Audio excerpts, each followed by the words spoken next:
Hello everyone, welcome to yet another video of Neural Data. Our topic of discussion for today will be second, third and fourth moment of business decisions. Let's get started with second moment as of now, because in the previous session we already have covered the first moment of business decision. Now the second moment of business decision, which is popularly known as measure of variability, represents the amount of dispersion.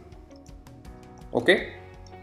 So this amount of dispersion can be of two types, a low dispersed data or a high dispersed data, right? So I will consider one system where our all data points fall. Consider these two are the same system I am talking about, and this is the center point. Okay. So if I say a system has a low variability, low dispersion, that means most of the data points are clustered around the center itself.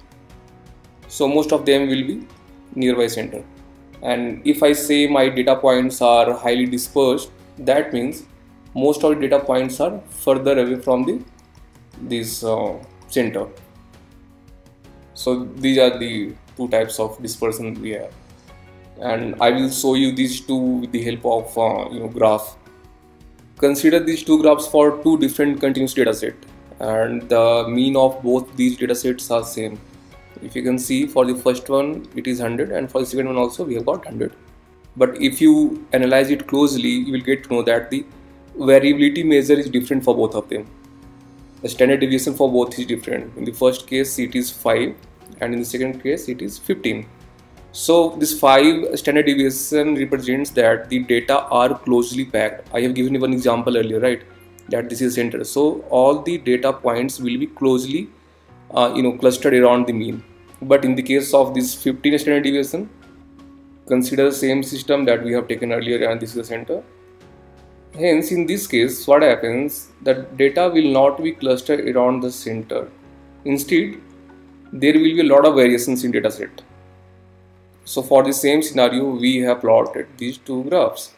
If you see, around this mean or center all the data points are converged. There is not much of a variance, right? But in this case, this is the mean. You can see there is a lot of variation in our data set. Consider we have 100 as an average time to reach home from office. Consider. Okay, then what this data represents, that it may take 50 minutes also sometime, or 150 minutes also sometimes. So this is the best scenario, this is the worst scenario. But in the low dispersion case, we can say that in the best case it will take 75 minutes, that is obviously less than this 50. But here maximum time that it will take will be 125 minutes, that is obviously lower than this case 150. So we always prefer, not always, in most of the cases we prefer this condition where we have got less variability in our data set. Now why understanding variability is important? Consider we have got two pizza restaurants. So in first scenario what happens, the delivery time it will take will be in this range. Okay, and in second scenario we will be getting same thing. So from which restaurant you will order, this is the most important point, because average time will be like 100 minutes. This is just hypothetical situation I am taking. So obviously you will go for this first scenario, because if they are saying this 100 minutes, it will be near about the same time. But in this second case we don't know when it will come, because the variations are too much. Now we will go ahead with the subcomponents of second moment of business decisions. So the first subcategory of second moment of business decision is range.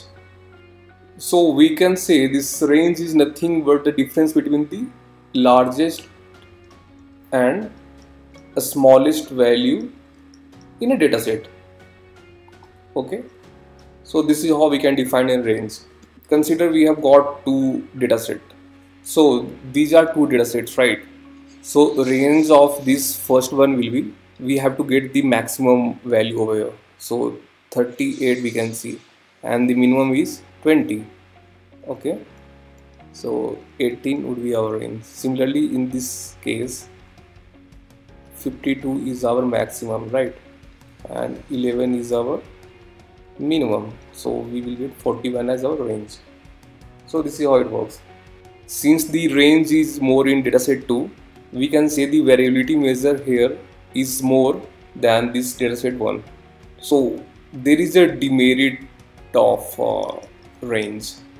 Demerit is that if we get any outlier, that is extreme values like minimum or maximum values, then this whole range will get affected. Consider here in dataset 2, at the last we get 506 example I am taking. So once we get this outlier, our range of this whole dataset becomes different. So now in this case, range will be like 506 minus 11, that is 495. So can you see how much difference is there? First it was 41, now it is 495, and just all this because of a single outlier. So this is a very big demerit of range. Now second subcategory is variance. So this variance is nothing but the average square difference between the values from the mean, and it simply measures how far each data points in a data set are far from the mean. There are two formula for variation. First one is for population, and second one will be for sample. We will see the formula, we will see where we use all these one by one.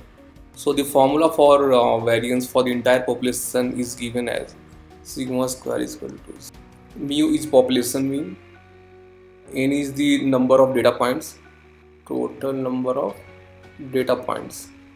So here this sigma square is variance, and we calculate it by taking each and every data point from a population and subtracting it from the mean population of the mean, and then squaring it out and then adding it up, and after all the addition we divide it by total number of data points that we have in a population dataset.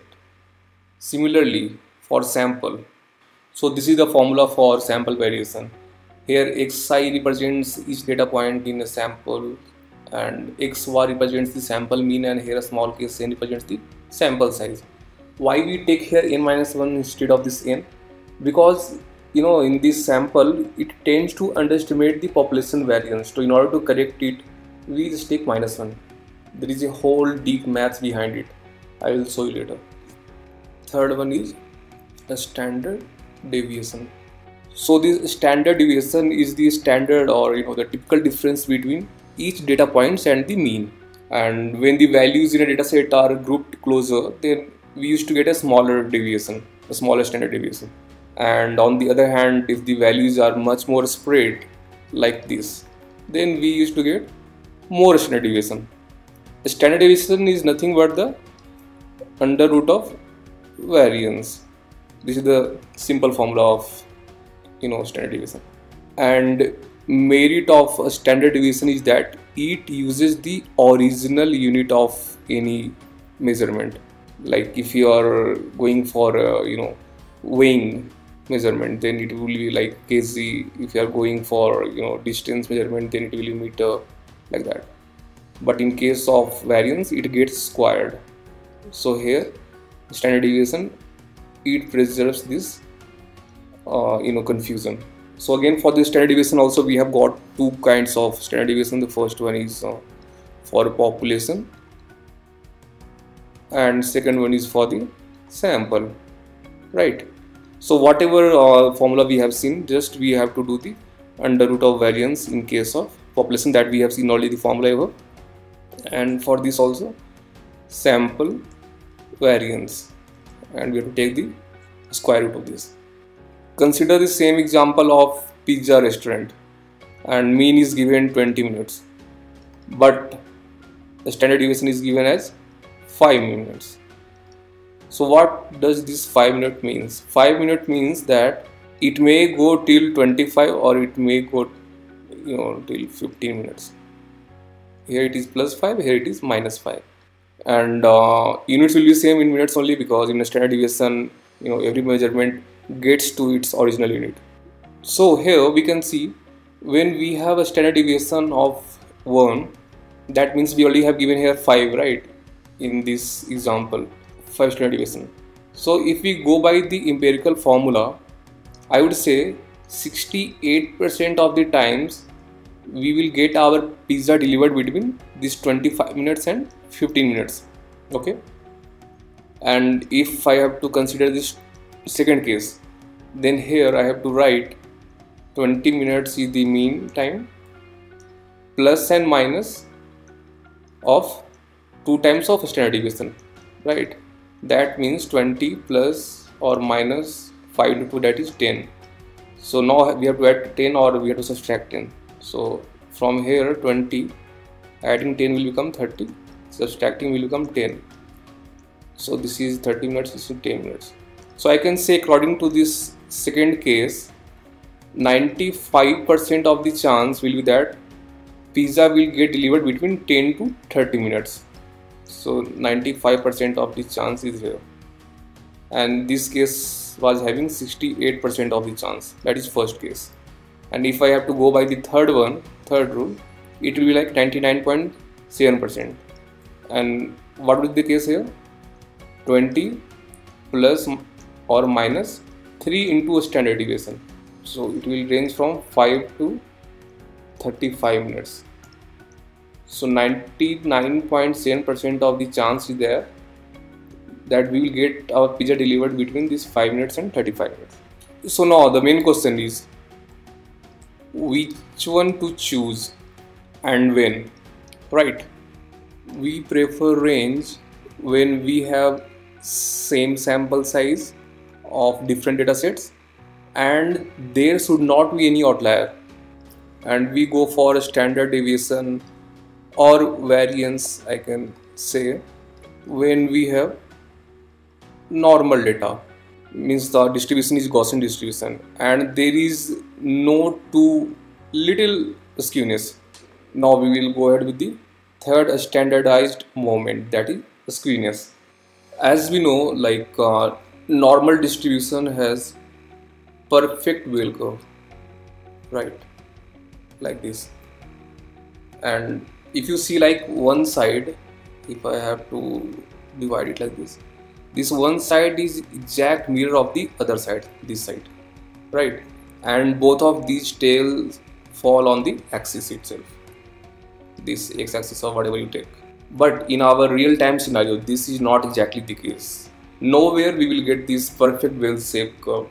Okay. So when the data points of this one side, any side, this side, get clustered more than the other part, then we call it as a skewness. You know, skewness is a measure of asymmetry. If I have to show you this graph, consider this is a graph. So here you can see these data are, you know, concentrated more on this part, and here the deviation is more, and here deviation is very less. So these type of graphs we call it as a skewedly distributed graph. And this is actually the third moment of business decision, because in real life we will get our data set like this. If we are going for a stock analysis, then the data will be like same, or if we go for a sales performance analysis, then again we will get our data like this. And this skewness gives us the idea of the symmetry of, you know, the probability distribution around the mean of any data set. So this is symmetric and this is asymmetric. So this first one is has no skewness, and this has skewness, that is rightly skewed or positively skewed. If in our data set our number of records are more than 300, then -2 to skewness will be our normal limit. And you already know, like if data is symmetric, then skewness is 0. So our target in any analysis is to make the data symmetrical, make it like a normally distributed data. So the first one is right skewed distribution. So when data points cluster on the left side of the distribution, then the tail would be like longer at the right side, right? So here this right side, the tail is longer, the distribution, like the the deviation is more here, and here the tail is longer in the positive side. So this is also called as positively skewed data. distribution, sorry. And here if you think clearly, this highest peak point will be mode, right? And median will be in between this. Mean will be here and this will be median. Why? Because this is skewed data. So maximum representation will be here at the mode. Here mode will be less than median and it will be less than mean. Always remember this left skewed distribution. Here the data points cluster on the right side of the distribution, and the tail would be longer at the left part. So this will be just opposite of what we have seen earlier. This left skewed is also called as negatively skewed distribution.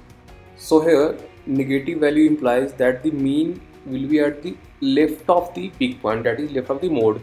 So if I take it as mean, mode will be peak point. So you see this mean is at the left or at the negative side of the mode, and here in middle you will get median. And in our first case I forgot to tell you, here positive means like mean will be at the positive side, like at the right side of the mode. So this is mode, this is mean, so mean is here at the right of the mode. So this is how you can remember the name, this is how you can interpret it.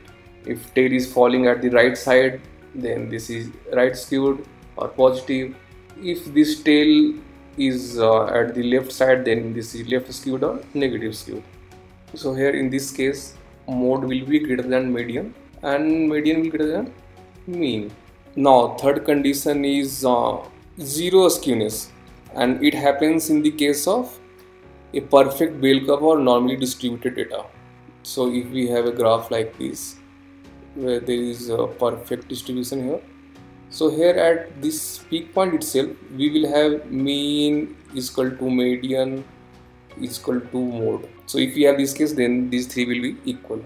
We always try to get this condition. Again, if we have left and right skewness also, we transform those data by using some logarithmic value, transforming it in the form of square root, cube root, or any cosine or sine transformation we can do. And our target is to make it symmetrical. Now we will go ahead with the fourth standardized moment, that is kurtosis. So here kurtosis gives us the information regarding tailedness of distribution, which basically tells us like that tails are touching the axis or not, or how far it is from the axis. Or it also gives us the idea like how fat or heavy the tails are of a distribution, kind of. And there are actually three parts of this. So the first one is no kurtosis. This is also called as mesokurtic. You think of it as a normal distribution, that's it. So you already know in normal distribution we don't have a skewness also. So same here, this distribution will not have any kurtosis also. And for this kind of distribution it will have a medium peak, not too high, not too low, because this is the peakedness that we have to identify from this kurtosis, right? Now second one is negative kurtosis. This is also called as platykurtic. So here the kurtosis value will be negative, it will have a fatter tail, or extreme deviation will be there from the mean. It will have very less peak like this. Third one we have is positive kurtosis, and this is also called as leptokurtic. So this kurtosis implies it will also have a higher peak. Now if you compare, you can see this tail is thin. If I have to compare it with this negative kurtosis, here this is having this much of width, thick width, and this Gaussian distribution has a medium thickness. So two parameters we have seen, one is for this thickness between tails and second one is peakedness. And general example for this would be like uniform distribution. I have explained it earlier also. And this higher peak example would be like Laplace distribution. I hope you have understood all these concepts very clearly. And if you think this video was useful, then kindly like and share this video. And yes, don't forget to subscribe to our channel. Thank you. Stay safe, stay blessed.